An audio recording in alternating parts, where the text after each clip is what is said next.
এটা আরো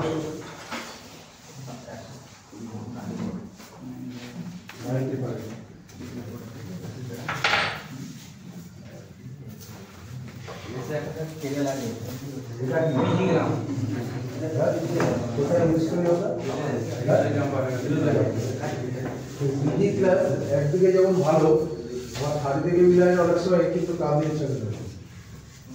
মানে জাম্পার যদি না করে বিজি থাকে, বিজিতে এমন হয় যে ভেতরে আমরা হাফ থেকে এমনি ইন্টারফেস পাওয়া যাচ্ছে, যেই লোড দেওয়া হচ্ছে বসে যাচ্ছে,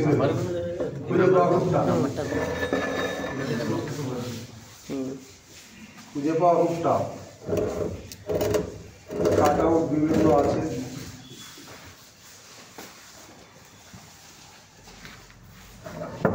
বিভিন্ন ধরনের কাটাউট আছে।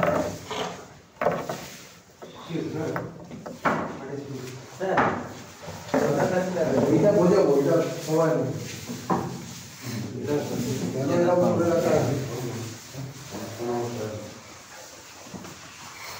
কালকে ওখানে ছবি আগে ছিলাম করে আছে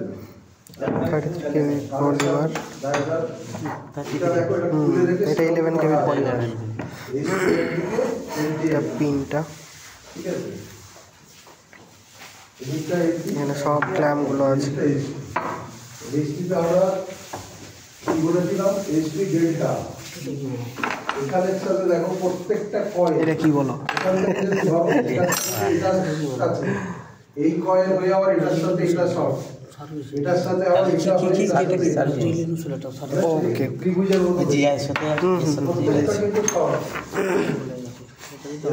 এটা তো সেই আর্ক হর ট্রান্সফরমার, আর্ক হর।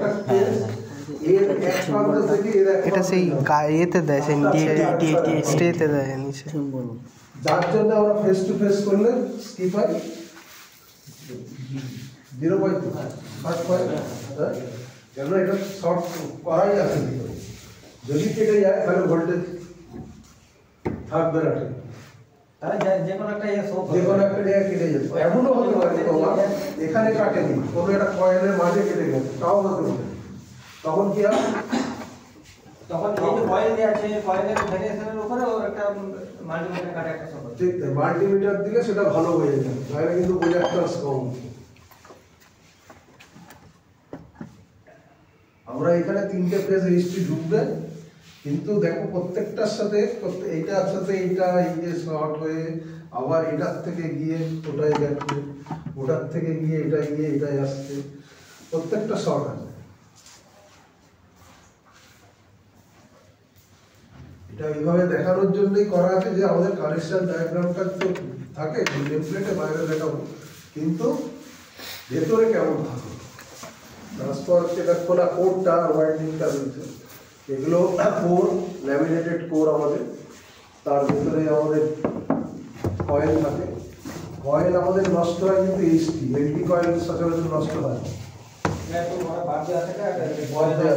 এটার ভেতরে এলটি কয়েল দেখো, এলটি কয়েল অ্যালুমিনিয়াম স্টিল, এটা হচ্ছে এলটি কয়েল। ট্রান্সফার যারা খুলে কাজ করো তারা জানো, এলটি কয়েলে কিন্তু সাধারণত কিছু হয় না, যা কিছু নষ্ট হয় এইচটি কয়েলেই নষ্ট হয়। এখানেও ঠিক তাই, এই যে শর্ট করে করে এখান থেকে একটা ফেজ, এটা গিয়ে দেখো আবার এটাই ঢুকেছে, এটার থেকে এটা বের করে দেওয়া হয়েছে, এই স্টার পয়েন্ট 3টে জায়গায় হয়ে এটা হচ্ছে আমার নিউট্রাল যাচ্ছে, যেখানে ওটা আমরা রেখেছিলাম স্টারের ফিউজ, তাই তো। এখানে ঢুকলে ম্যাগনেটিক ফিল্ড হয়ে যাবে, HRC 11 কেবি ফিউজ, এখানে ওটা যদি নিউট্রাল যদি ফেল দেখা যায় 12 কেবি।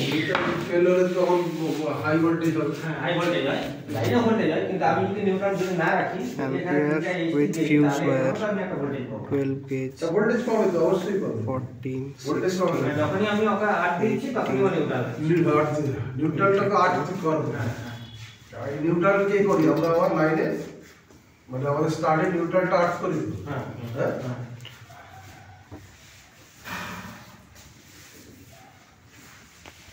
তাহলে এইটা এইচটি কয়েলের ভেতরে এই মোটা প্লেট এটা আবার একটা বসানো আছে, ওটা এইচটি কয়েলের, তাই তো?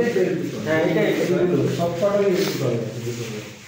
তিনটেরই ভেতরেই আছে, কিন্তু এটা দেখা যাচ্ছে, এটা দেখা যাচ্ছে, এদিকে এটা দেখা যাচ্ছে, কিন্তু এটা মাঝখানে আছে বলে দেখা যাচ্ছে না। এই যে এসটি কয়েলের ভেতরে এলটি কয়েলগুলো থাকে, নাহলে এলটি ভোল্টেজ হবে কি করে? এসটি থেকে এলটি তো আমাদের ওটা তো স্যার ম্যাগনেটিক ফিল্ড তৈরি হয়, ম্যাগনেটিক ফিল্ড তৈরি হয়ে ভোল্টেজ দেবে।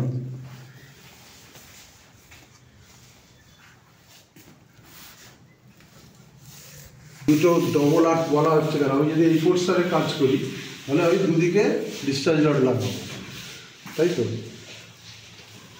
আমরা নিউট্রাল জোন